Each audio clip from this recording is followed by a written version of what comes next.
오늘 말씀은 고린도전서 9장 23절에서 27절 말씀 보도록 하겠습니다. 다시 읽을게요.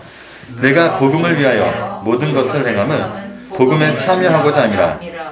운동장에서 다름질하는 자들이 다 달릴지라도 오직 상을 받는 사람은 한 사람인 줄을 너희가 알지 못하느냐. 너희도 상을 받도록 이와 같이 다름질하라. 이기기를 다투는 자마다 모든 일에 절제하나니 그들은 썩을 승리자의 관을 얻고자 하되 우리는 썩지 아니할 것을 얻고자 하노라. 그러므로 나는 다름질하기를 향방 없는 것 같이 아니하고 싸우기를 허공을 치는 것 같이 아니하며 내가 내 몸을 쳐 복종하게 함은 내가 남에게 전파한 후에 자신이 도리어 버림을 당할까 두려워함이로다. 아멘. 자, 오늘은 고린도전서 55강이고요. 제목은 모양이 죽어야 형상이 나타납니다 라는 제목으로 우리가 말씀을 나누려고 해요. 자, 우리가 저번 주부터 그리스도의 몸에 대해서 우리가 살펴보고 있습니다. 자, 그리스도의 몸을 성경에서 말하면 헬라어로 이야기를 하면 푸뉴마라고 했어요. 푸뉴마는 영을 의미하는 단어인데 이 단어를 사도 바울은 그리스도의 몸을 빗대어서 사용하고 있죠. 자, 그 푸뉴마로 우리가 또 다른 말로 설명할 수 있는 게 성령이라고 했습니다. 그러니까 그리스도의 몸을 푸뉴마, 성령이라고 할 수 있죠. 자, 오늘은 어떤 것에 대해서 볼 거냐면 사람이 어떠한 것인지에 대해서 볼 겁니다. 먼저 사람. 자, 우리를 가리켜 사람이라고 해요. 하나님이 인간을 가리켜 사람이라고 했는데 왜 사람이라고 했는지에 대해서 우리가 그 의미를 추적을 해보려고 합니다. 자, 그러면서 계속 이제 그리스도의 몸에 대해서 볼 텐데 우리가 저번 주에 고린도전서 6장을 보다가 갑자기 9장으로 넘어온 데는 9장이 그리스도의 몸에 대해서 설명하고 있는 게 굉장히 잘 설명하고 있기 때문에 자, 이쪽으로 넘어온 겁니다.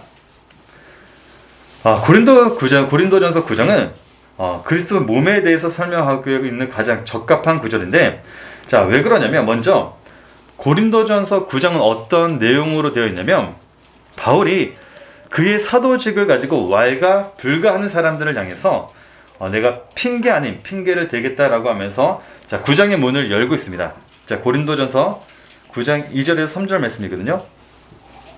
다른 사람들에게는 내가 사도가 아닐지라도 너희에게는 사도이니 나의 사도됨을 주 안에서 인친 것이 너희라. 나를 비판하는 자들에게 변명할 것이 이것이니 라고 해요. 자, 9장의 문을 이렇게 열고 있습니다. 나의 사도직을 가지고 왈가불가는 사람들이 있는데 내가 이제 핑계 아닌 핑계를 댈 거야 라고 하면서 시작을 해요. 자, 그러면서 하는 말이 어떤 말이냐면 대가라는 것에 대해서 설명을 하고 있습니다. 대가. 세상이나 율법에 보게 되면요, 어떤 것을 일을 하게 되면 반드시 대가를 요구할 수 있어요. 거기로부터 오는 대가를 반드시 요구할 수 있습니다. 그런데 바울은 뭐라 그러냐면 나는 너희들에게 어떠한 대가도 바라지 않고 그냥 복음의 씨를 뿌렸어 라는 내용으로 되어 있어요. 자, 그 뒤인 8절에서부터 보게 되면요, 내가 사람의 예대로 이것을 말하느냐, 율법도 이것을 말하지 아니하느냐, 모세의 율법에 곡식을 밟아 떠는 소에게 망을 씌우지 말라라고요. 자, 이 말씀은 신명기 25장 4절에 있는 말씀을 인용해서 이야기를 한 겁니다. 자, 신명기 25장 4절 말씀 보게 되면 곡식 떠는 소에게 망을 씌우지 말지니 라고 하고 있죠. 자, 이 말씀을 그대로 인용해서 한 말씀인데, 자, 이 말이 어떤 말이냐면 예전에는 구약 시대 때는요, 곡식을 갈 때 동그란 돌에 소에게 이제 망을 이렇게 어깨에다가 짐을 지게 가지고 맷돌을 가듯이 소가 그것을 갈았습니다. 가운데다 곡식을 넣었겠죠? 자, 소가 맷돌을 가듯이 그 돌을 가게 되면 그 돌에서 반드시 무엇이 떨어지게 되겠죠? 곡식들이, 나달들이 떨어지게 되어 있어요. 소는 그 돌을 갈면서 떨어진 나달을 먹으면서 일을 하는 거죠. 자, 그 말씀이 신명기 25장 4절이에요. 곡식 떠는 소에게 망을 씌우지 말라라고 하는 이유는 망을 씌우게 되면 소는 뭐 해요? 곡식을 못 먹죠, 일을 하면서. 근데 망을 벗게 되면 자기가 일한 만큼의 곡식을 먹는 거죠. 대가를 먹을 수 있다는 그 말씀이죠. 자, 그러니까 이 말씀은 소가 곡식을 갈면서 그 대가로 떨어진 나달의 곡식들을 먹는다라는 말씀인데, 바울이 이 말을 인용한 이유는 이거는 하나님이 소에게 한 말이 아니라 우리들에게 한 말이야 라고 이야기를 해요. 자, 10절 말씀 볼까요? 9절 다시 한번 볼까요? 모세의 율법에 곡식을 밟아 떠는 소에게 망을 씌우지 말라 기록하였으니 하나님께서 어찌 소들을 위하여 염려하심이냐? 오로지 우리를 위하여 말씀하심이 아니냐? 과연 우리를 위하여 기록된 것이니 박 가는 자는 소망을 가지고 가며 곡식 떠는 자는 함께 얻을 소망을 가지고 떠는 것이라 라고 하죠. 자, 이 말씀은 그러니까 결국 우리들에게 하는 말이라는 거죠. 우리도 당연히 일을 하게 되면 거기로부터 반드시 대가를 요구할 수 있다는 거죠. 내가 너희들에게 복음을 전했다면 거기로부터 나는 너희들에게 대가를 요구할 수 있다는 거죠. 이건 굉장히 성경적이라는 거죠. 자, 7절 말씀 볼까요? 누가 자기 비용으로 군 복무를 하겠느냐? 누가 포도를 심고 그 열매를 먹지 않겠느냐? 누가 양떼를 기르고 그 양떼의 젖을 먹지 않겠느냐? 그쵸? 자, 그러면서 11절에 바울이 뭐라고 하죠? 우리가 너에게 신령한 것을 뿌렸은즉 너희의 육적인 것을 거두기로 과다하겠느냐? 얼마든지 내가 너희들의 복음으로 키웠기 때문에 나는 너희들에게 무엇을 할 수 있다는 거죠? 얼마든지 잔소리할 수 있다는 거죠. 너 그렇게 살지 마. 너 이렇게 해야 돼. 야, 복음은 그거 아니야. 얼마든지 바울이 뿌린 그 복음에 대해서 그 사람들로 하여금 고린도 교회 성도들에게 요구할 수 있다는 거죠. 잔소리 들어도 되죠, 저희들은. 그쵸? 자, 그런데 바울은 뭐라 하냐면 나는 그렇게 하지 않았다는 거예요. 그렇게 해도 되는데 나는 하지 않았다고요. 자, 그게 12절부터 내용입니다. 다른 이들도 너에게 이런 권리를 가졌거든. 하물며 우리일까 보냐.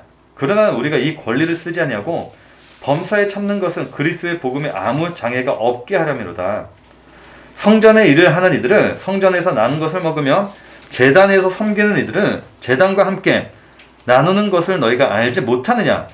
이와 같이 주께서도 복음 전하는 자들이 복음으로 말미암아 살리라 명하셨느니라. 그러나 내가 이것을 하나도 쓰지 아니하였고 또 이 말을 쓰는 것은 내게 이같이 하여 달라는 것이 아니라 내가 차라리 죽을지언정 누구든지 내 자랑하는 것을 헛된 대로 돌리지 못하게 하리라. 자, 그러면서 바울이 하는 말이 유대인들에게 내가 유대인같이 된 것은 유대인들을 얻고자 하며 율법 아래에 있는 자들에게는 내가 율법 아래에 있지 아니하나 율법 아래에 있는 자 같이 된 것은 율법 아래에 있는 자들을 얻고자 하며 율법 없는 자에게는 내가 하나님께는 율법 없는 자가 아니요 도리어 그리스도의 율법 아래에 있는 자이나 율법 없는 자와 같이 된 것은 율법 없는 자들을 얻고자 함이라. 약한 자들에게 내가 약한 자와 같이 된 것은 약한 자들을 얻고자 하며 내가 여러 사람에게 여러 모습이 된 것은 아무쪼록 몇 사람이라도 구원하고자 함이니라고요. 자, 바울이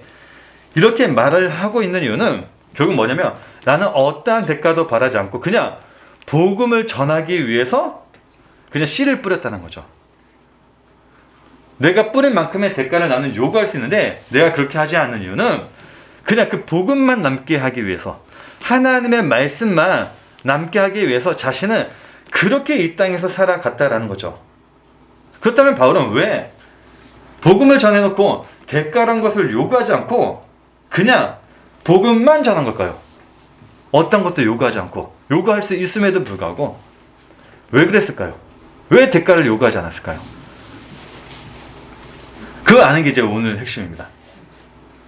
이제부터 우리가 볼 말씀 핵심인데 그건 뭐냐면 우리들은 전부 그리스도의 몸의 일부분이기 때문에 요구하지 않았다는 거예요. 쉽게 얘기하면 자, 우리는 그리스도의 한 몸입니다. 몸. 자, 그 몸 중에 바울이 발로 있다고 가정을 해보자고요. 고린도 교회 성도들은 팔로 있다고 이제 가정을 해보자고요. 자, 근데 발이 내가 이만큼 뛰었어. 그래놓고 팔에게 요구할 수 있습니까? 내가 이만큼 요구했으니까 팔 너는 나를 위해서 이만큼 해줘라고 요구할 수 있습니까? 요구할 수 없죠. 왜냐면 우리는 전부 다 그리스도의 몸이기 때문에 내가 너희들의 요구를 못한 이유는 요구를 안 한 이유는 나는 그냥 내 사명을 감당하고 있는 거고 너희는 그냥 너희들의 사명을 감당하고 있는 거기 때문에 나는 너희들에게 그 어떠한 요구도 하지 않았다는 거죠. 그러면서 이야기를 한 게 뭐냐면 나는 너희들을 요구하기보다는 우리들의 자아 예수 그리스도의 몸된 지체가 살아나려고 하는 그 옛 자아가 살아나려고 하는 것을 그냥 죽이자. 우리는 그 죽이면서 살자라고만 이야기하고 있는 게 바울이 말하고 있는 그리스도의 몸이라는 거예요. 자, 그러면서 하는 말이 어떠한 이야기를 하냐면 오늘 본문입니다. 오늘 본문에서 달리기 경주하는 사람에 대해서 이야기를 해요. 그렇죠? 오늘 본문의 말씀이 그러죠. 달리기 경주에 관한 말씀이었죠. 자, 한번 볼까요? 다시 처음으로 돌아가면, 자, 내가 복음을 위하여 모든 것을 생각하면 복음에 참여하고자 함이라 하면서 운동장에서 다름질하는 자들이 다 달릴지라도, 그쵸? 달리기 경주의 이야기라고 했죠.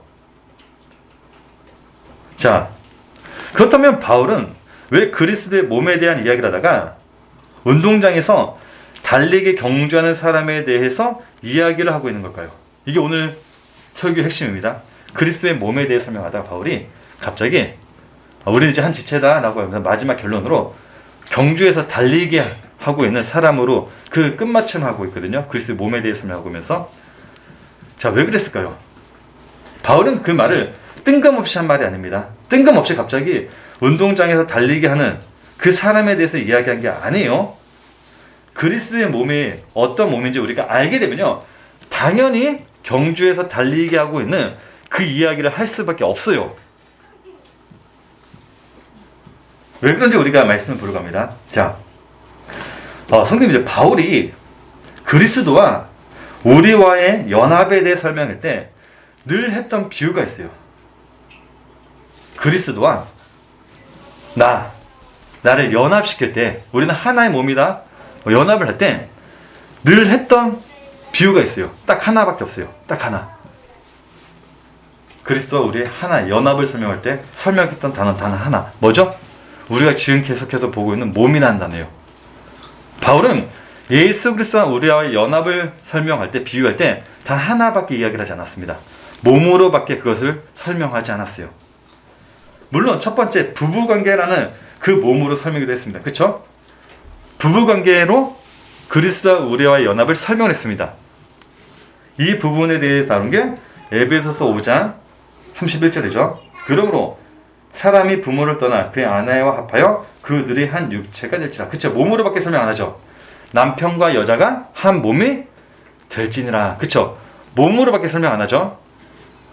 두 번째, 몸에 대해 설명할 때 이제 교회관으로 설명을 해요. 그리스도와 우리와의 연합을 교회관으로 설명을 하긴 합니다. 예수 그리스도를 믿음의 터로, 우리는 그 위에 세워주는 기둥으로 설명을 합니다. 자, 고린도전서 3장 10절 15절이죠. 우리가 봤던 말씀입니다. 잠시 읽어보기만 할게요. 내게 주신 하나님의 은혜를 따라 내가 지혜로운 건축자와 같이 터를 닦아둠에 다른 이가 그 위에 세우나 그러나 각각 어떻게 그 위에 세울까를 조심할지니라 라고 하면서, 자, 믿음이라는 터에 우리가 기둥으로 세워지고 그 기둥이 불에 탔을 때 우리의 공적이 남으면 안 되고 예수 그리스도의 공적만 남게 되면 그것이 바로 교회다라고 설명을 해요. 자, 이걸 건물로서 설명합니다. 자, 그 부분에 대해서 다시 설명한 게 에베소서 2장 20절에서 22절 말씀이기도 하죠. 너희는 사도들과 선지자의 터 위에 세우심을 입은 자라. 그리스도 예수께서 친히 모퉁이 돌이 되셨느라. 그 안에서 건물마다 서로 연결하여 주 안에서 성전이 되어가고 너희도 성령 안에서 하나님이 거하실 처소가 되기 위하여 그리스도 예수 안에서 함께 지어져 가니라. 그쵸? 지금 바울은 예수 그리스도와 우리라는 그 연합을 교회, 즉 건물로 설명하고 있는데, 그 교회는 결국 뭐죠? 교회는 결국 뭐죠? 자, 바울이 그 교회는 결국 뭐다? 에베소서 1장 23절 말씀 봤더니 교회는 뭐다? 그의 몸이다. 그쵸? 에베소 1장 23절 말씀 보니까 교회는 그의 몸이니 라고 해요. 바울은 끊임없이 그리스도와 우리와의 연합을 단 하나로만 설명하고 있습니다. 몸으로만 설명하고 있어요. 교회관으로 설명하든 부부 관계로 설명하든 결국 몸으로만 설명하고 있다는 거죠. 자, 이걸 직접적으로 설명한 것이 바로 로마서 12장 4절에서 5절 또는 고린도전서 6장 15절이죠. 우리가 한 몸에 많은 지체를 가졌으나 모든 지체가 같은 기능을 가진 것이 아니니 이와 같이 우리 많은 사람이 그리스도 안에서 한 몸이 되어 서로 지체가 되었느라. 그쵸? 고린도전서 6장 15절 말씀 보니까 너희 몸이 그리스도의 지체인 줄 알지 못하느냐라고요. 그러니까 바울이 우리와 예수 그리스도와의 연합을 비유로 설명한 건 몸밖에 없어요. 교회도 결국 몸이고 부부관계도 결국 몸이고 몸으로밖에 그것을 설명하고 있지 않다라는 거죠. 그렇다면 바울은 왜 우리와 예수 그리스도와의 연합에 대해 설명할 때 그 연합을 우리가 예수 그리스도의 몸이 되는 것으로 설명한 걸까요? 왜? 왜 몸으로 설명한 걸까요? 우리가 그 많은 연합에 대해서 많이 배우지 않았습니까? 연합에 대해서 많이 들으셨잖아요. 그리스도와 연합을 많이 들으셨는데 왜 바울은 그 연합을 몸으로밖에 설명하고 있지 않는 걸까요? 예수님도 마찬가지입니다. 내 살을 먹어라, 내 피를 마셔라. 그러면서 뭐라고 그러죠? 내 몸에 참여함이라 라고 한단 말이죠. 왜 성경은 예수 그리스도와 우리와의 연합을 왜 몸으로 설명하고 있는 걸까요? 몸. 이걸 아는 게 설교의 핵심이니까요. 이걸 아는 게 성경의 핵심이에요. 핵심. 생명 때문에. 맞죠? 결국은 생명이기도 하죠. 생명. 몸이 돼야 생명이 되니까요. 그걸 아는 게 핵심입니다. 아는 게. 성경은 창세기부터 요한계시록까지 예수 그리스도와 내가 하나로 연합이 되는 것에 대해서 설명하고 있는 거기 때문에 그 연합을 몸으로 설명하고 있는 것, 그 이후에 우리가 알지 못한다면 우리가 말씀을 아무리 설명하고 아무리 이해를 한다고 해도 성경을 볼 수 없겠죠. 성경은 그 연합의 그 하나에 대해 설명하고 있는 거기 때문이죠. 자, 그래서 오늘은 우리가 바울이 왜 우리와 예수 그리스도의 연합을 몸으로 설명했는지를 알아보자는 겁니다. 알아보자는 거예요. 자, 선생님들 먼저 몸이란 게 뭐죠? 몸, body, B-O-D-Y, body. 바디라는 게 뭐죠? 선생님 몸 있으시잖아요. 몸. 우리 몸 다 가지고 있잖아요. 몸이라는 게 뭘까요? 몸. 살아있는 거? 몸을 딱 한마디로 하면 뭐를 몸이라고 하죠? 몸. 어떠한 형상을 이루고 있는 것을 이렇게 몸이라고 하더라고요. 어떤 형상을 보이는 것으로 이루고 있는 것. 이걸 몸이라고 해요. 동물의 몸, 사람의 몸. 어떠한 형상을 이제 그려주고 있는 거죠. 자, 그런데 바울이 우리를 그렇게 뭐라 그러죠? 너희들은 누구다? 그리스도의 몸이라고 했죠. 그쵸? 우리를 그렇게 그리스도의 몸이라고 해요. 자, 그렇다면 우리들은 누구라는 거죠? 나는 누구라는 거죠? 그리스도의 형상. 그쵸? 예수 그리스도의 형상. 예수 그리스도의 형상을 입고 있는 몸이라는 거죠. 예수 그리스도의 형상이라는 게 있는데 이걸 몸으로 입고 있는 게 누구라는 거죠? 우리라는 거예요. 사람. 그쵸? 고린도전서 10이랑 27 너희는 그리스도의 몸이라고 했잖아요. 그러니까 그리스도라는 어떠한 그리스도가 뭔지 몰라요. 그리스도라는 것을 형상이란 몸으로 입고 있는 걸 가리켜 누구라는 거죠? 나라고 얘기하는 거예요. 나. 자, 나는 사람입니다. 우리는 사람이에요. 자, 그렇다면 사람이란 말은 그리스도를 몸으로 입은 자들을 가리켜 사람이라고 한다는 거죠. 사람이란 존재가, 그쵸? 예수라는 존재, 몸을 입힌 게 누구라는 거죠?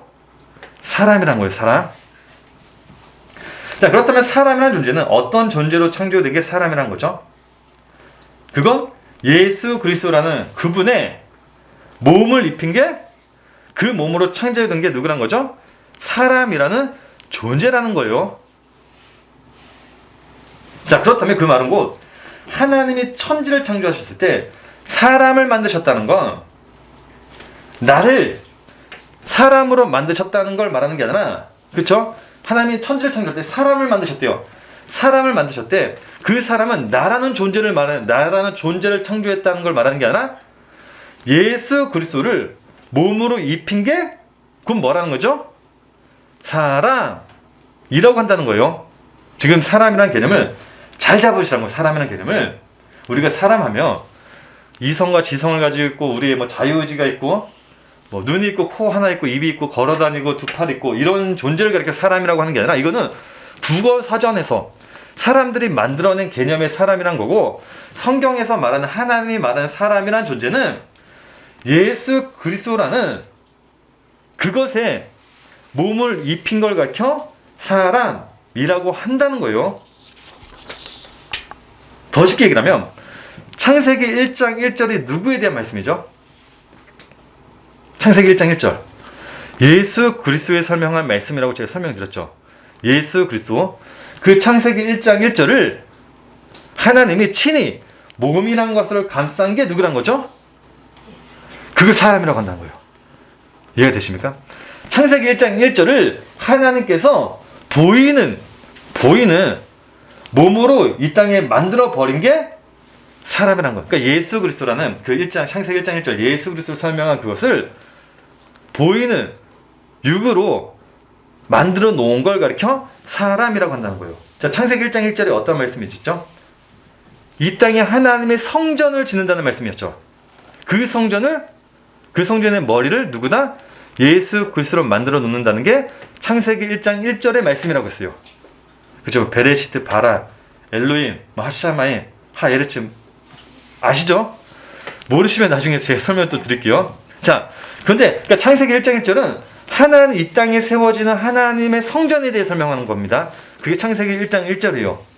그런데 그 성전을 가리켜 바울이 뭐라고 했죠? 그 교회는 뭐다? 그의 몸이라고 하죠. 에베소서 1장 23절 말씀 보면 창세기 1장 1절은 교회에 대해 설명하고 있는 거란 말이죠. 하나님의 성전. 근데 그 교회는 뭐다? 그의 몸이라고 해요. 몸. 그러니까 하나님이 만드셨다고 한 사람은 창세기 1장 1절 교회에 대해 설명한 그 말씀에 몸이란 것을 입힌 게 바로 누구라는 거죠? 사람이라는 존재라는 거예요. 지금 사람이라는 개념이 정리되시죠? 그걸 사람이라고 해요. 그냥 눈 두 개, 코 하나, 입 하나 나라는 존재를 갖게 사람이라는 게 아니라 하나님이 말씀하신 그 예수 그리스도에 대해 설명한 그 말씀에 몸으로 입힌 것, 그 성전을 갖게 사람이라고 한다는 거예요. 그래서 바울이 뭐라 그러죠? 성령이 너희 안에 거하시면 너희가 곧 뭐다? 성전인 것을 너희가 알지 못하느냐? 그 성전이 곧 뭐다? 예수 그리스도의 몸이라는 것을 알지 못하느냐? 자, 그 성전, 예수 그리스도의 몸을 그렇게 뭐라고 한다고 했죠? 저번 주에 봤듯이 푸뉴마. 정리가 되죠? 그걸 이렇게 성령이라고 한다니까요. 어렵진 않죠? 자, 조금 더 깊숙이 들어올게요. 자, 그렇다면 사람이란 존재는 하나님의 경륜을 보여주기 위해서 창조된 게 사람이다 라고 한다는 거죠. 하나님의 경륜을 보여주기 위해서 창조된 게 누구란 거죠? 사람이다라고 이야기하는 겁니다. 왜냐면 창세기 1장 1절에 어떤 말씀이었죠? 하나님이 이 땅에 하나님의 성전을 짓는데 어떻게 지을지에 대해 설명한 게 창세기 1장 1절이라고 했죠. 그래서 창세기 1장 1절에는 무슨 내용이 함께 들어있다고 했죠? 요한계시록의 내용이 함께 들어있는 게 창세기 1장 1절이라고 했잖아요. 우리가 다 봤던 말씀이에요. 그러니까 창세기 1장 1절은 그냥 예수 그리스도에 대해 설명하고 있는 거예요. 자, 요한복음 14장 10절 말씀 보면 예수님이 이런 말씀하시죠. 내가 아버지 안에 거하고 아버지 내 안에 계신 것을 네가 믿지 아니하느냐. 내가 너에게 이런 말은 스스로 하는 것이 아니라 아버지께서 내 안에 계셔서 그 일을 하시는 것이라. 이게 뭐예요? 예수 그리스도의 의미예요. 그러니까 예수 그리스도라는 분이 우리가 생각하는 그 사람이 아니라 그걸 그렇게 사람이라고 하는 것이 아니라 하나님이 어떻게 일하시고 계시는지 하나님이 일하고 계시는 그 일을 가르쳐 뭐라고 한다고요? 그걸 예수 그리스도라고 하는 거예요. 그걸. 정리가 되시나요? 자, 창세기 1장 1절을 예수 그리스도라고 설명하고 하는 이유는 그걸 가르쳐 교회라고 하는 이유는 교회라는 게 이런 눈에 보이는 가시적인 그 건물을 이렇게 교회라고 하는 것이 아니라 교회란 건 뭐냐면 하나님이 어떻게 그의 나라를 이루시고 계시는지 어떻게 그의 나라를 만들어 가시고 계시는지 그걸 가르쳐 뭐라고 한다고요? 교회라고 하는 거고 그걸 가르쳐 예수 그리스도라고 하는 거예요. 그걸 가르쳐. 그거를 몸으로 입힌 걸 뭐라고 한다고요? 사람이라고 한다고요. 그러니까 사람이란 존재는 하나님이 행하실 일을 보여주고 있는 게 뭐라는 거죠? 사람이라고 한다는 거예요. 그렇게 살아가고 있는 사람을 이렇게 뭐라고 한다고요? 예수 그리스도라고 하는 거예요. 즉 사람이란 그 예수라는 그 이름을 그 존재를 개념을 잘 잡으시라는 거예요. 그냥 나 사람 예수 그리스도 따로 이게 아니라 하나님이 일하시고 있는 그 사람을 가르쳐 예수 그리스도라는 거고 하나님이 일하시고 있는 그 일을 그러니까 그 일을 몸으로 입힌 걸 사람이라고 한다는 거예요. 그러니까 내가 하나님의 그 일하심의 뜻대로 사용되고 있다면 내가 그럼 뭐라는 거죠? 예수 그리스도라는 거죠. 내가 얘가 되죠. 예수로 그냥 십자가에 죽고 돌아가신 그분을 예수 그리스도라는 게 아니라 그냥 하나님이 계획하시고 이루시고 완성하시고 그 모든 게 그냥 예수 그리스도예요. 그리고 예수님이 뭐라 하죠? 성경의 모세글과 시편의 글과 성경의 그 모든 것이 나를 가르쳐 기록된 것을 너희가 알지 못하느냐. 그게 예수 그리스도라는 거예요. 그러니까 사람이란 존재는 하나님의 경륜을 보이는 눈으로 보여주기 위해 창조된 존재가 바로 사람이라는 겁니다. 자, 그래서 성경을 보게 되면요, 하나님의 경륜을 보여주는 것이 등장하게 되면요, 성경에 하나님의 경륜을 사람에게 보여주는 것으로 등장하게 되면요, 늘 등장했던 게 누군지 아십니까? 사람이에요. 사람. 늘 등장했던 게 사람입니다. 예를 들어서 다니엘서를 보게 되면요, 하나님이 다니엘을 콜링을 합니다. 부릅니다. 자, 그러면서 다니엘에게 환상을 통해 그가 하실 일에 대해 설명을 해주시거든요. 자, 그 일한 게 뭐죠? 바벨론은 메데 페르시아에 멸망을 당할 거고, 맨 처음에 아수르가 북이스라엘을 멸망시킬 거고, 바벨론은 남유다를 멸망시킬 거고, 그렇지만 바벨론은 메데 페르시아에 의해서 정복을 당할 거고, 메데 페르시아는 헬라 제국, 즉 알렉산더 왕에 의해서 멸망을 당할 것이고, 그렇지만 헬라 제국은 4개의 나라로 분열이 되죠. 키산더, 톨레미, 이렇게 분열이 되죠. 분열이 될 것이고, 그렇지만 그 중에 한 나라가 일어나서 로마죠. 로마라는 나라가 일어나가지고 이제 그 모든 제국을 통치하게 될 것이야. 자, 그렇지만 그때 누가 일어날 것이다? 메시아가 일어날 것이다. 자, 메시아가 일어날 때 누가 일어나요? 적그리스도가 먼저 일어날 것이다. 그리고 한때 두때 반을 이 땅을 통치하게 될 것이야. 그렇지만 결국에는 그 통치는 메시아의 재림으로 끝날 것이야 라고 설명하고 있는 게 다니엘의 말씀입니다. 다니엘. 자, 그래서 다니엘 12장 7절 말씀 보게 되면, 내가 들은즉 그 세마포 옷을 입고 강물 위쪽에 있는 자가 자기의 좌우 손을 들어 하늘을 향하여 영원히 살아계시는 이를 가리켜 맹세하여. 자, 이게 다니엘 12장 7절의 마지막 예언이에요. 이를 가리켜 맹세하여 이르되 반드시 한때 두때 반때를 지나서 성도의 권세가 다 깨지기까지이니 그렇게 되면 이 모든 일이 다 끝나리라 하더라라고요. 다니엘 7장에서부터 시작된 예언이 다니엘 12장에서 종결이 되는데 어떻게 돼요? 이 일은 반드시 일어날 것이다 라고요. 이러한 일이 다 일어나야 모든 것이 다 끝날 것이다 라고 얘기를 하죠. 자, 그런데 하나님이 다니엘에게 그 모든 일을 보여주실 때 그 일을 어떤 모습으로 보여주신지 아십니까? 아수란 나라가 일어나서 이스라엘 멸망시킬 것이고, 남유다는 바벨론에서 멸망되고, 바벨론 메데 페르시아에서 멸망되고, 메데 페르시아는 헬라 제국에 의해서 붕괴될 것이고, 헬라 제국은 4개의 나라로 나누어지고, 그렇지만 로마라는 나라가 일어나가지고 그 나라를 통치할 제국을 이룰 것이지만은 다시 메시아가 일어날 때 적그리스도가 일어나가지고 한때 두때 반때를 이제 거느리다 결국 메시아에서 재림을 당할 것이다. 이 모든 일을 하나님께서 보여주실 때 무엇으로 보여주신지 아십니까? 예, 사람으로 보여주셨어요. 사람으로. 정말인지 우리가 다니엘서 2장 31절에서 45절까지 한번 읽어볼게요. 왕이여, 왕이 한 큰 신상을 보셨나이다. 그 신상이 왕의 앞에 섰는데, 자, 지금부터 읽으면서 그림을 그리셔야 돼요. 크고 광채가 매우 찬란하며 그 모양이 심히 두려우니 그 우상의 머리는 순금이요. 우상의 머리가 나옵니다. 가슴과 두 팔은 은이요. 가슴과 팔 나오죠. 배와 넓적다리는 노시오. 그 종아리는 쇠요. 그 발은 얼마는 쇠요 얼마나 진흙이었나이다 하면서 뭐예요? 지금 사람에 대해 설명하고 있어요. 사람에 대해서. 또 왕이 보신즉 손대지 아니한 돌이 나와서 신상의 쇠와 진흙의 발을 쳐서 부서뜨리매 그때 쇠와 진흙과 녹과 은과 금이 다 부서져 여름 타작마당에 겨같이 되어 바람에 불려간 곳이 없었고 우상을 친 돌은 태산을 이루어 온 세계에 가득하였나이다. 그 꿈은 이러한지 내가 이제 그 해석을 왕의 뼈 아래내이다 라면서 이제 설명을 해요. 왕이요, 왕은 여러 왕들 중에 왕이시다. 하늘의 하나님이 나라와 권세와 능력과 영광을 왕에게 주셨고 라면서 달기 너무 길죠? 아니요. 읽을까요? 자, 사람들과 들 짐승과 공중의 새들 어느 곳에 있는 것을 막론하고 그것들을 왕의 손에 넘기사 다 다스리게 하셨으니 왕은 곧 그 금머리니다. 왕은 누구다? 예, 바벨론 왕은 머리다 라고 얘기를 해요. 자, 왕을 뒤이어 왕보다 못한 다른 나라가 일어날 것이요 셋째로 또 녹 같은 나라가 일어나서 온 세계를 다스릴 것이며 넷째 나라는 강하기가 쇠 같으리니 쇠는 모든 물건을 부서뜨리고 이기는 것이라.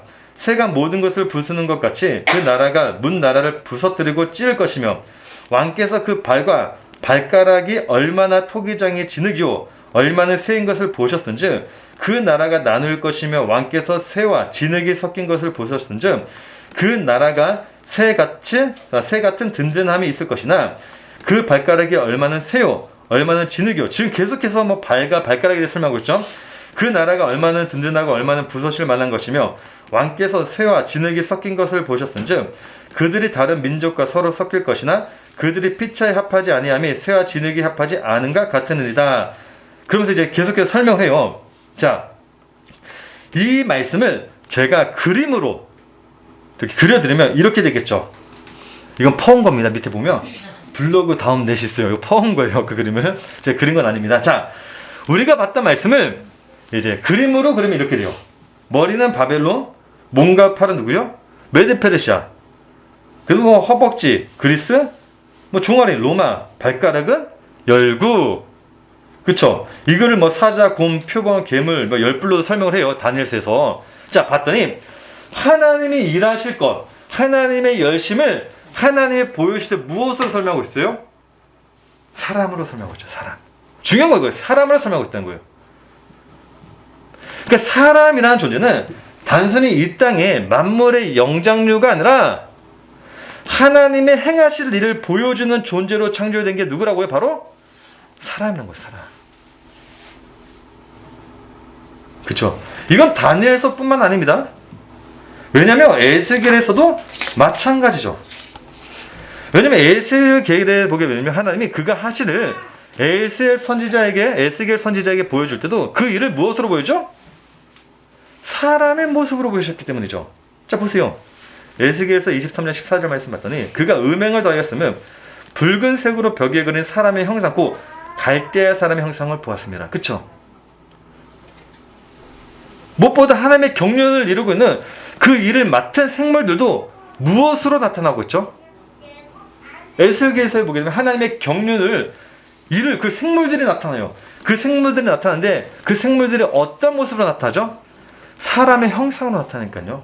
에스겔서 1장 5절 말씀 볼까요? 그 속에서 내 생물의 형상이 나타나는데 그들의 모양이 이러니 그들에게 사람의 뭐가 있더라? 형상이 있더라. 그러니까 사람이라는 그 몸이라는 그 형태, 그 형상은요, 단순히 나를 말하는 게 아니에요. 우리가 생각하는 뭐 인류의 조상 뭐 이런 뭐 나를 말하는 것이 아니라 하나님의 행하실 그 말씀을 보여주는 그 모양으로 창조된 그 모양으로 만들어진 존재가 바로 누구라고요? 사람이라고요. 사람. 사람이라는 개념이 잡혀지십니까? 사람이라는 개념이. 그래서 하나님의 경륜을 이루시고 완성하시는 분 역시 사람으로 보여지는 겁니다. 사람으로. 자, 다니엘서 8장 15절 말씀 볼까요? 나 다니엘이 환상을 보고 이 환상을 보고 그 뜻을 알고자 할 때 사람 모양 같은 것이 내 앞에 섰고. 누구죠? 예수 그리스도죠. 예수 그리스도. 다니엘서 10장 18절이죠. 또 사람의 모양 같은 것 하나가 나를 만지며 나를 강건하게 하며. 에스겔서 말씀 볼까요? 그 머리에 있는 궁창 위에 보좌의 형상이 있는데 그 모양이 남보석 같고 그 보좌의 형상 위에 한 형상이 있어 사람의 모양 같더라. 그러니까 하나님의 경륜이 보여지는 몸으로 창조된 사람은 이 땅에서 반드시 하나님의 경륜을 이루고 있어야 하는 거죠. 내가 사람이라면 하나님의 경륜을 몸으로 보여주고 있는 존재로 있어야 되는 게 누구라고요? 나라고요. 나. 성도님들하고요. 성도님들 마음속에 하나님의 복음이 있고 하나님의 말씀이 있다면 성도님들은 이 땅에서 하나님의 경륜을 보여주고 있어야 되는 존재가 누구냐면 바로 하나님 예수 그리스도의 이름으로 부름을 받은 성도라는 존재라는 거예요.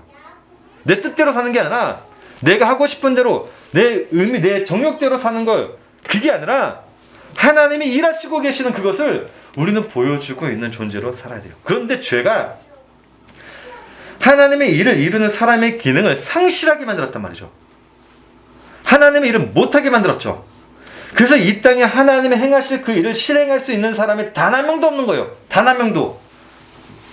그래서 예수님이 하나님의 일을 실행하고 완성하는 그 사람의 모습을 버리고 죄에 빠진 그 사람의 모습으로 오신 겁니다. 그의 백성들로 하여금 사람의 목적에 맞게 만들어 놓으시기 위해서 이 땅에 오신 거예요. 그래서 요한이 예수 그리스도에 대해 설명할 때 예수 그리스도는 하나님의 말씀이 몸으로 오신 거다라는 이야기를 해요. 자, 요한복음 1장 1절 우리가 너무나 잘 알고 있는 말씀이죠. 인간이 얼마나 자기 중심적으로 말씀을 보고 있는지 한번 보세요. 인간이 얼마나 자기를 위해서 말씀을 보고 있는지, 자기를 위한 말씀으로 해석을 하고 있는지 한번 보자니까요. 자, 요한복음 1장 1절 말씀 보게 되면 태초에 말씀에 계시니라 이 말씀이 하나님과 함께 계셨으니 이 말씀은 곧 누구다? 하나님이라고요. 이 말씀은 바로 창세기 1장 1절 말씀입니다. 하나님이 행하시고 이루시고 완성하실 그 말씀입니다. 자, 이 말씀은 곧 하나님과 함께 계셨더라고요. 자, 이 말씀은 누구냐면 예수 그리스도를 의미하죠. 그런데 14절 말씀 봤더니 그 말씀이 육신에 대한 우리 가운데 거하심에 우리가 그의 영광을 보니 아버지의 독생자의 영광의 은혜와 진리가 충만하더라고요. 자, 많은 사람들은 이 말씀을 어떻게 설명하죠? 하나님의 말씀이 육으로 입어서 나 같은 사람이 되었다라고 하죠. 개념을 잘 잡으세요. 이 말씀. 하나님의 말씀이 우리가 너무나도 죄를 지으니까, 우리가 너무나 이 땅에서 죄인으로 있으니까 하나님이 어떻게 하셨다? 사람의 몸으로 오셨다라고 이야기를 해요. 그쵸? 마치 예수님이 사람의 모습으로 오신 것 같습니다. 그리스 로마 신화에서 이야기하는 것처럼 신이 사람을 돕기 위해서 이 땅에 헤르메스라든가 그런 모양으로 나타난 것으로 설명해요. 마치 이 말씀을 로마 신화처럼 해석하고 있단 말이죠. 예수 그리스도를 하나님이란 신이 인간을 구원하기 위해서 인간의 모습으로 오셨다라고 그렇게 인본주의적으로 자기들의 입맛에 맞게끔 설명을 하고 있다는 거죠. 근데 그렇게 생각하시면 안 된다는 거예요. 왜냐면 이 말씀만 놓고 보면 사람의 모습이 아니신 예수님이 마치 사람의 모습으로 이 땅에 오신 것처럼 보이지만, 요한이 말하고 있는 이 말씀은 사람의 모습으로 창조된 예수님은 원래 사람의 모습이에요. 제가 설명해 주죠. 예수 그리스도의 뜻이 하나님의 열심을 이루고 있는 거예요. 그게 그냥 사람이란 말이에요.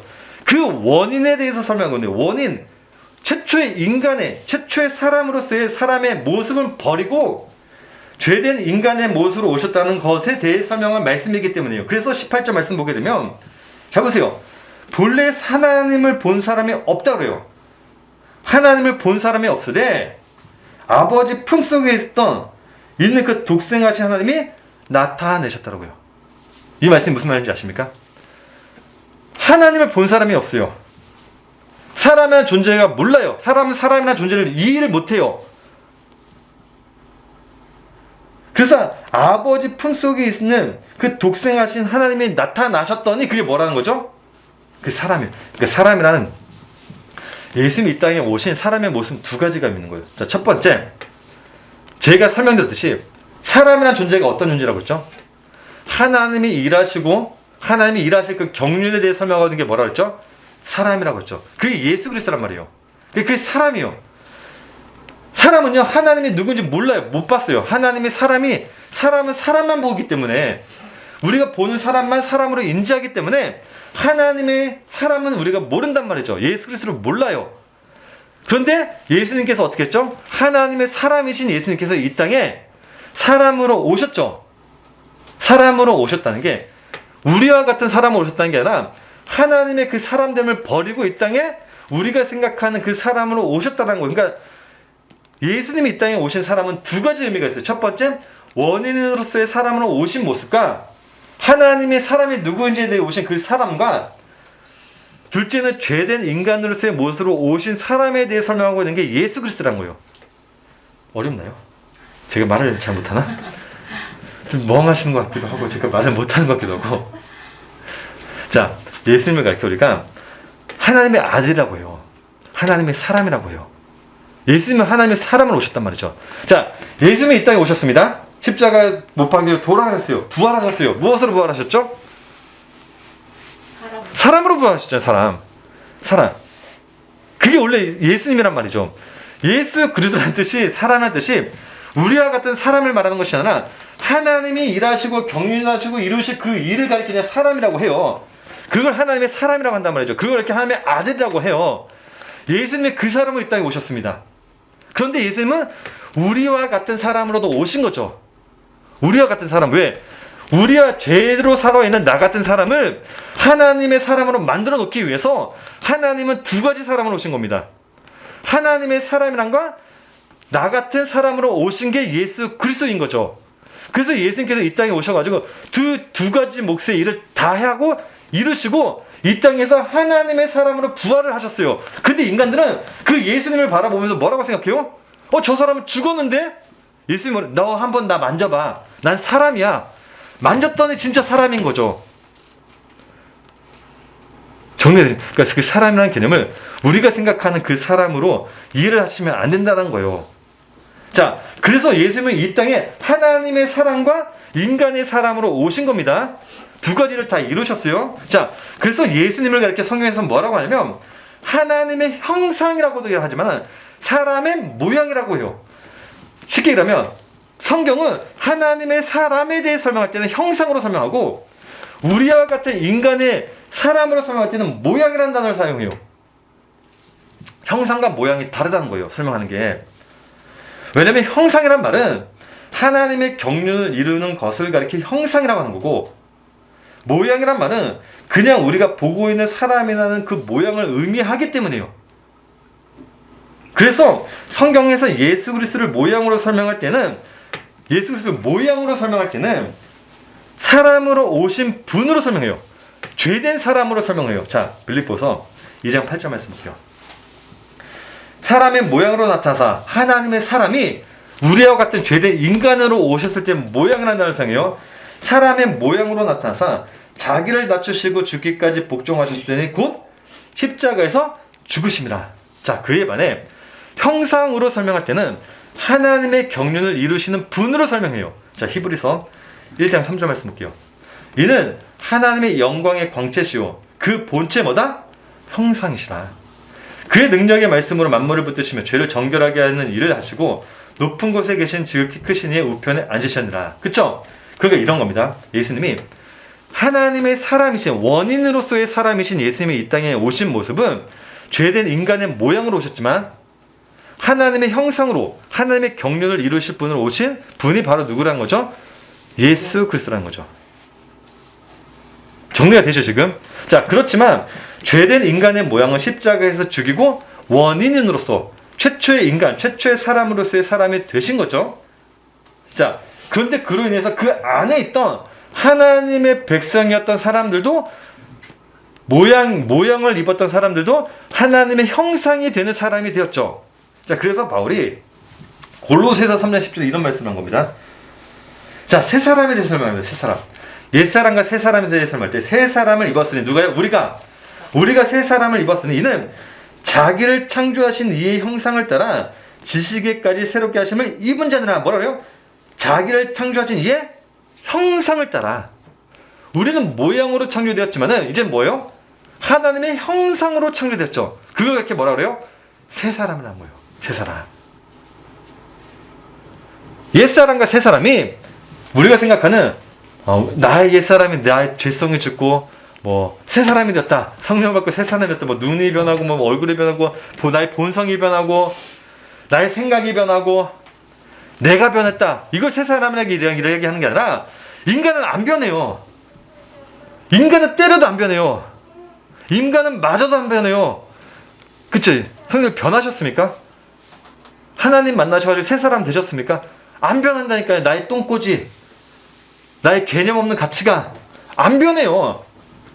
근데 우리는 새 사람이 된 이유는 나라는 모양은 이미 예수님께서 죽었대요. 그리고 나는 뭐요? 하나님이 이끄시는 그 모양대로 살아가고 있는 거죠. 하나님의 열심대로 살아가고 있으니까 하나님 뭐라고 우리를 가르쳐? 새 사람이라고. 이건 나의 의지와 상관이 없어요. 나의 생각과 상관이 없어요. 하나님이 나 같은 옛사람이 새 사람이 되면 하나님은 나의 성품, 나의 생각, 나의 기질까지도 사용해서 무엇을 해요? 하나님의 경륜을 이루시는 거죠. 이해되십니까? 나의 모든 것을 이용하시는 거예요. 나의 죄성까지 다 이용해서 하나님의 경륜을 이루는 데까지 그냥 사용을 해버려요. 그래놓고 너는 뭐다 그래요? 새 사람이라고 한다니까요. 옛사람일 때는 내가 그걸 인정을 못했어요. 알지 못했습니다. 근데 새 사람이 되고 나서부터 인정하게 돼요. 나의 나 된 것은 다 뭐다? 하나님의 은혜로다. 그걸 가르쳐 옛사람과 새 사람의 차이라고 해요. 다른 게 아니라 그렇게 우리는 이 땅의 모양으로 창조된 하나님의 성도들이 예수 그리스도의 은혜로 하나님의 형상을 되어서 하나님의 일하심을 인정하며 그의 열심 속에서 살아가게 되는 거죠. 그걸 가리켜 바로 창세기 1장 1절을 몸으로 입은 사람이라고 하는 거예요. 그래서 갈라디아서나 로마서에 보게 되면 바울이 계속해서 피력하고 있죠. 갈라디아 4장 19절 말씀 보니까 나의 자녀들아 너희 속에 그리스도의 형상을 이루기까지 다시 너를 위하여 해사는 수고를 하노니. 자, 로마서 8장 29절 말씀 볼까요? 하나님이 미리 아신 자들 또한 그 아들의 형상을 본받게 하기 위하여 미리 정하셨으니 이는 그로 많은 형제 중에서 맏아들이 되게 하려 하심이라. 그쵸? 그 아들의 형상을 본받게 하기 위해서. 그러니까 예수 그리스도의 모양으로만 있던 우리들이 예수 그리스도 그 은혜로 하나님의 그 은혜, 하나님의 그 경륜의 열심으로 하나님의 형상을 이제 회복하게 된 겁니다. 그렇게 우리들은 이 땅에서 하나님의 하실 일을 하게 되는 거죠.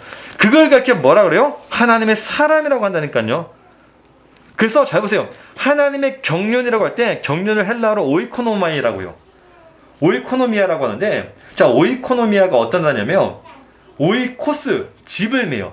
집이라는 오이코스라는 단어에 관리하다라는 헬라어 네모의 합성으로 하나님의 경륜할 때 경륜이라는 단어가 바로 집을 관리하는 사람이다라고 했죠.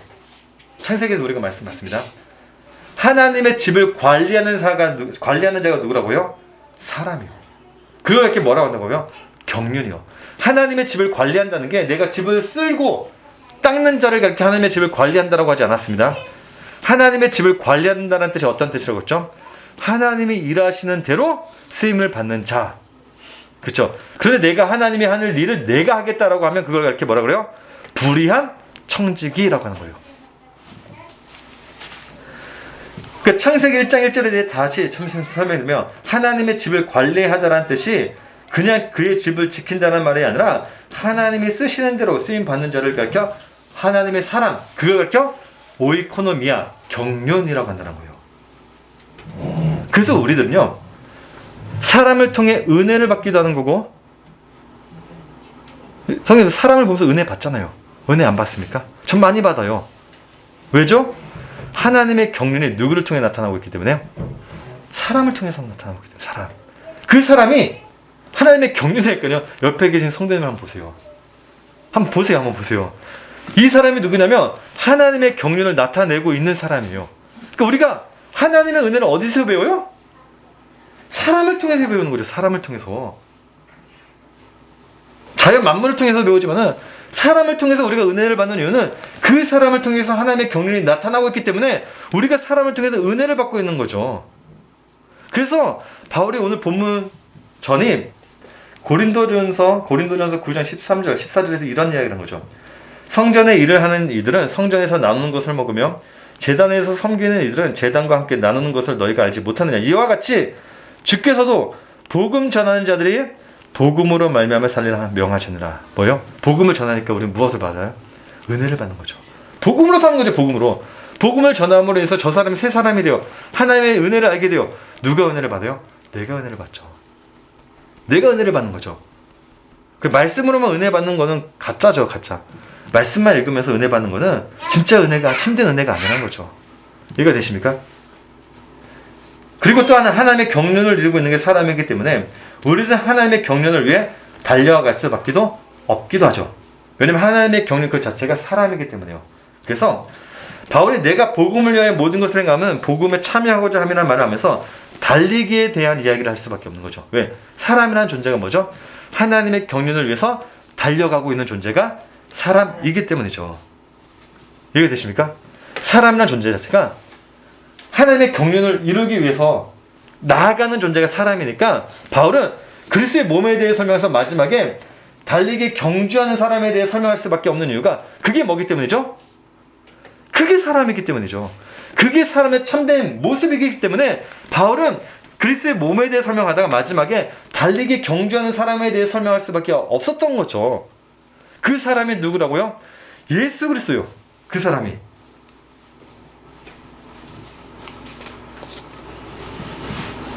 그러니까 우리는 예수 그리스도의 몸일 뿐이죠. 몸.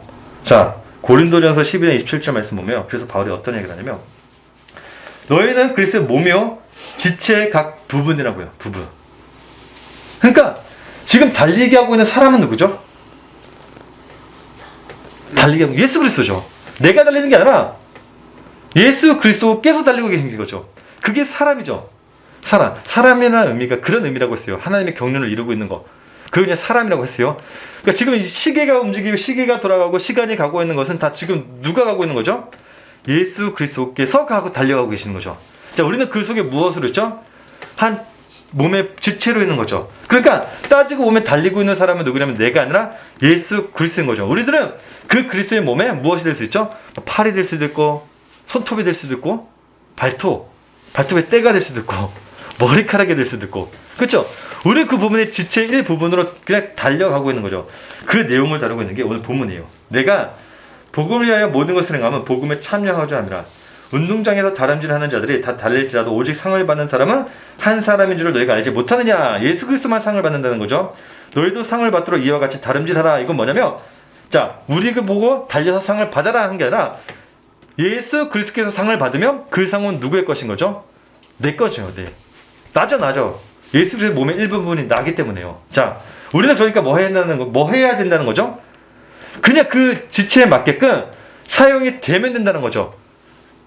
그걸 위해서 우리는 뭐 하면 되죠? 이 땅에서 내 정욕, 옛것이 살아남은 것을 죽여야 한다는 거죠. 자, 25절이죠.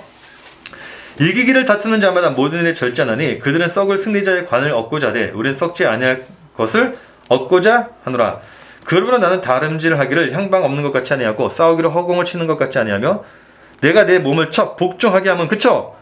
우리는 뭐 하냐면 예수 그리스도는 그 몸에서 그냥 내 것을 죽이는 자라는 거죠.